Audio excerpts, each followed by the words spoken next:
As far as our religious maturity is concerned, every one of us should see ourselves next year, from this Ramadan to next Ramadan, or what Ramadan's already over. So this December to next December, this winter to next winter, how am I going to be a better Muslim? And I'd like to highlight 3 areas. So for those of you that are writing this down, just 3 areas where you want to be able to say to yourself in a tangible way, I'm better off. I've made some progress in 3 areas at least. The first of those areas is worship. The first concern is worship. Has my Fajr improved? Am I making Isha and Fajr at least on time perfectly? The guys, am I waking up for Fajr and making it to the masjid? Make it a goal. Maybe you're not doing it every day, but set a goal that you're going to accomplish that this year. More and more and more, you're going to be able to get, I'm going to go to sleep earlier. Oh my God, youth, you can't accomplish anything in life if you don't go to sleep early. I'm telling you, those deep conversations you have over hookah at night? Yeah, that's not reviving the ummah. Let me just tell you now. That was deep, bros. Good talk, good talk. Then you wake up at 10 a.m. to pray Fajr. The ummah sure gonna revive through that. There's some deep discussions last night over some shawarma and some hookah. Go to sleep on time. Go to sleep on time. Wake up early. Get your Fajr right. Get your Quran in the morning. Inna Quran al-Fajri kana mashhudan. Get your Quran in order. We talk about changing the world. We can't even change our day yet. We can't even change our day yet. When you change your day, then you can change your year. That means you can change your life. But you start with your day. There's a daily goal. My mornings have to become more productive in terms of worship. In terms of worship. Part of worship I would include, especially those of you that are people of vision, your vision will come, your inspiration will come with the Quran.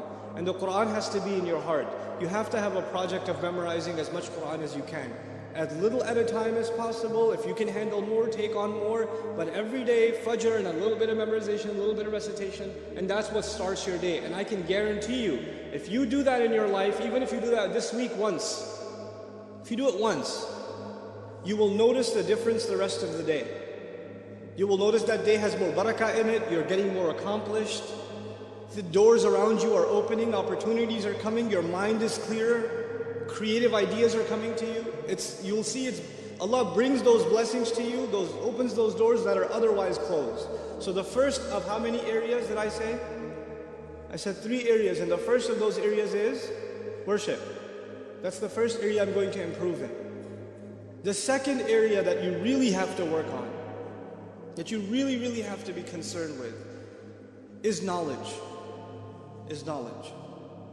And how am I going to grow in my knowledge this year? And by the way, I separate knowledge from worship. I separate the two. Because some people focus so much on knowledge and their worship is terrible. They don't worship. They think their knowledge is compensating them for it. So they're studying lots of tafsir and they know a lot of tajweed, but they don't even pay attention in salat. I mean, what are you doing? What's that knowledge for? I'm mentioning these things in priority. First thing was worship. The second thing is knowledge. And I don't mean become a alim and get a degree in sharia. Those of you that want to do that, congratulations. I'm talking to everybody here. Not everybody here is going to be a mufti or a alim or whatever. But you have to be educated Muslims. You have to be, there needs to be some minimal level of education in your Islam. And my recommendation for you for that is that by the end of the year, the coming year, you've studied at least a couple of things. You've studied the seerah, the life of the Prophet ﷺ, once. And you should do it every year once. And actually you should read a different source on the seerah every year for the next few years and really study it. So if you take one book don't ask me which book you should read on the seerah, read all of them. But take one at a time. Take one and go through it 1 year. Then go again to the seerah again another year, then again another year. And you know what? Because that is the life of that man, sallallahu alaihi wasallam, is our vision, is our inspiration. So you have to keep going back to it. That's a part of your education. And it'll give you perspective and it will open doors for reflection and contemplation for you. That study of seerah in and of itself. There are wonderful resources on that available, and I don't think you'll have any trouble finding them, inshallah ta'ala. At the same time, you have to make substantial gains. In that same year, you have to make substantial gains in your Quran. I'm still in the area of knowledge. First area was worship, second area is knowledge, right? In this knowledge, you have to make some substantial gains in your Quran, which, let's just say you decided this year you're going to try to memorize, I don't know, Surah Al-Kahf, let's just say. So you set a goal, for this year I'm going to memorize Surah Al-Kahf.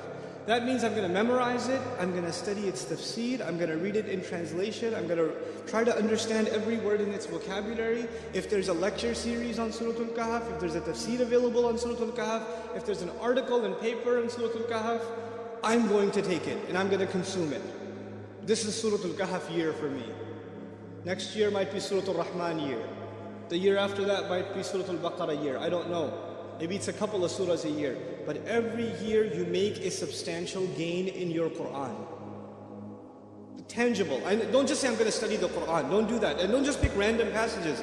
Take a surah, take a couple of surahs and focus. My biggest criticism of Muslim youth today is we don't have focus. Focus on one thing. Get it right. At least you can look back and say, Alhamdulillah, this year I accomplished 1 more surah, 2 more surahs, 3 more surahs, something. And when you study a surah, you don't just learn its meanings. As a student came up and asked me, what's more important, you think, understanding the Quran or memorizing it? And I said, how do you think that those two things are separate? Why do you think that? You know why we memorize the Quran? So we can repeat it over and over again. And when we repeat the ayat over and over again, Allah gives us more room to think and reflect more and more. And you start seeing things when you recite something 10 times that you didn't see when you recited it 9 times. He opens more doors. Wallahi, this is true of the Quran. The more you recite it, the more you understand it. And the less you recite it, the less you understand it. It's not like any other book. And memorizing it is a fundamental piece of understanding it. It is a fundamental of understanding it. So the surah you're going to study and understand better be the surah you're memorizing. Those two things go hand in hand. So I talked about seerah and I talked about Quran. Now I'll add one light elective. This is your Islamic semester for the year, for yourself, right? I'll add an elective to this semester. And the elective is at least 3 or 4 du'as.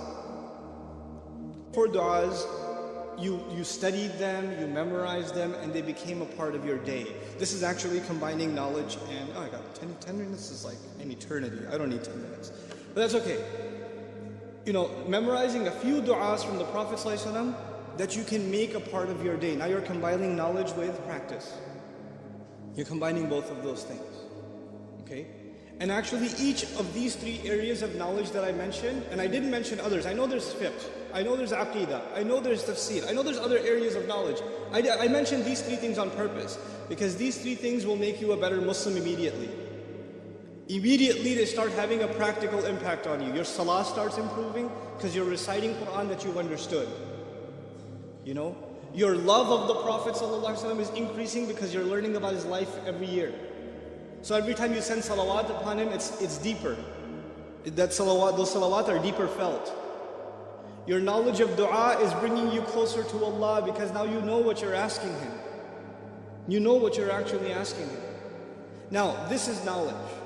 So the first thing was worship and the second thing was knowledge. And I hope you see how I tried to fuse those 2 things too. Even though I kept them separate, one is helping the other.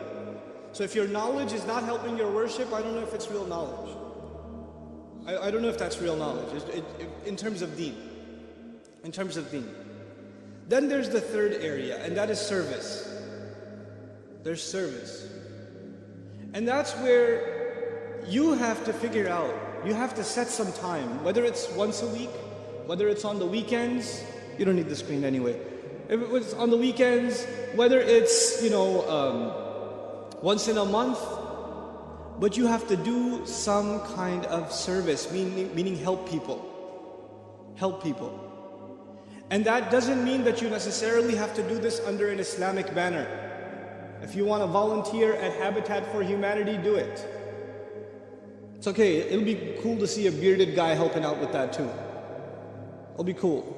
We don't have to do things under our own banner. Good causes are good causes. Whether Christians are doing them, Jews are doing them, the Gates Foundation's doing them, it doesn't matter. If it's a good cause, you can be a part of it. And actually, personally, I recommend Muslims to be part of good causes that are run by non-Muslims so they get to see that Muslims care too. And it gives them an opportunity to ask Muslims questions about Islam. It gives them that opportunity. So volunteer, help out, be part of something you feel passionately about. And just do that for yourself. Don't publicize it, don't tweet about it. Just helped out, volunteered today. Feel really good, alhamdulillah. Humble brag. Like, don't do that. Just do it for yourself. It will make you a better human being. You'll become a better person when you do these kinds of. And parents, those of you that have parents that have teenage children, if you can encourage that sort of activity and even take part in it with your teenage kids, it's actually most important in teenage years to engage in the activity of helping other people. That's part of what builds maturity. Because the teenage years are when our youth in general, not just Muslim youth in general are the most self-absorbed. They're really just, their world is themselves and how they look and their friends and their Facebook status or how many friends they have or whatever. That stuff becomes really important to them at that age. They become very petty. And if you can pull them out of that mindset at that age and make them care about things beyond themselves, helping other people, seeing what suffering looks like and helping with that, Like recently, for example, with the disaster of the storm that hit and all those people in New Jersey and New York and all of this, it's not too far from you guys. If you did a weekend trip every weekend with the Red Cross or anybody else, and you went and just helped out people whose homes are destroyed or there's a tree in their driveway or something, and just went and helped and came back. If you just did that, I'm telling you, it will bring you closer to Allah like nothing else. You do these three things and you've at least met the foundational goals to do great things in life. This is not your goal. These are the things you've met so you can actually achieve goals.